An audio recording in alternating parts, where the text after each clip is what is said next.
So, PlayStation 5 $80 games, new Naughty Dog PlayStation 5 projects, and Ghost of Yotei takes the lead. Those are the stories we're going to cover today, and if you could hit that like button on the video, thank you to those that do it, and as always, it's very much appreciated. First, yes or no, did you pre-order Ghost of Yotei or not? Pre-orders went live on May 2nd, and I'm curious if you guys pre-ordered the game or not. So comment below, yes or no, if you've pre-ordered Ghost of Yotei or not. Let me know down in the comments below. Now, diving into the first story of the video, Ghost of Yotei takes the lead. Reading from Push Square, Ghost of Yotei has, as you'd expect, rocketed right to the top of the PlayStation Store pre-order charts around the world. In both the UK and US and several other countries we checked, to be fair, the game is the #1 most pre-ordered release on Sony's storefront, with the $80 deluxe edition trending better than its bog standard $70 alternative. The more expensive version includes some additional in-game cosmetics like the Snake Armor set and an exclusive dye. Pre-orders for the game opened late last week, so it's not unusual to see this early success, but it's likely the release will continue to loiter around the top of the charts until it launches on the 2nd of October. So, I haven't pre-ordered the game yet, but I plan to pre-order to get the bonuses, the pre-order bonuses, alongside the deluxe edition bonuses, because that's the edition I'm going to pre-order. I'm happy to see the love the game is getting. I recently finished Assassin's Creed Shadows, and while it was a good game, I have my review over on Twitter if you want to check it out. I personally enjoyed Ghost of Tsushima more, and can only imagine how much Yotei is, how much better it is with the expanded arsenal of weapons and almost Zelda Breath of the Wild like open world system. I wish it was launching soon, but again, I have a bunch of games I'm still playing right now, like Doom the Dark Ages and Indiana Jones, thanks to Xbox and the Bethesda team over there, and there are a bunch of games still to come this summer, so I guess I'm not in a rush. And if you're enjoying the video so far, hit that subscribe button and join our growing community on our way to 150,000 subscribers.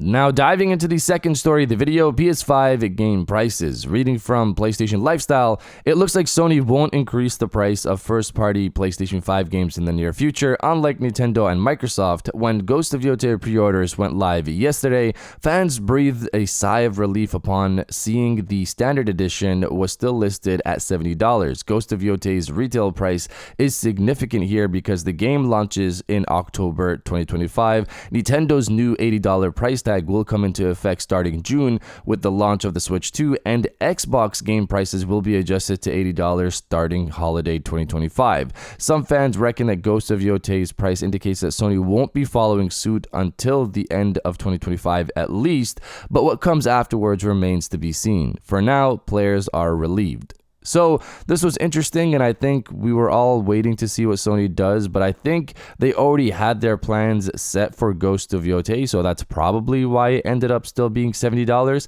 After the Nintendo news and before the Microsoft news, I was wondering if Sony would wait until PlayStation 6 to push $80, but I think in 2026 this could happen. I will say Sony is in a different position than Nintendo and Microsoft because they're doing both strategies kind of. They have exclusives like Nintendo, but those exclusives eventually, after a while, land on PC like Microsoft. They don't have a Mario level title like Nintendo, and they care about console sales unlike Microsoft. So they might be having a tough time deciding on price increases for their consoles and games to fit with their strategy because they're kind of in the between Nintendo and Microsoft. Sony has yet to increase their prices on consoles or games, and it's wild to see that the base PlayStation 5 Digital Edition is close to the price of the much weaker Xbox Series S. But you guys let me know if you think Sony will increase prices next year or not. Let me know down in the comments below.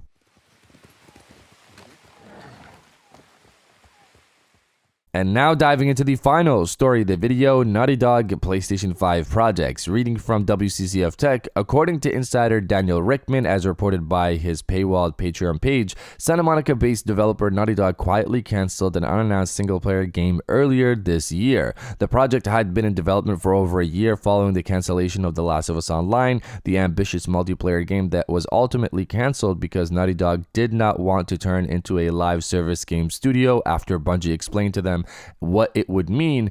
As you might remember, towards the latter of its development, The Last of Us Online was being directed by Vinit Agarwal, who previously worked as a game designer on Uncharted 4: A Thief's End, Uncharted Lost Legacy, and The Last of Us Part 2. He then moved on to this unannounced project, which was still in its infancy when it was cancelled.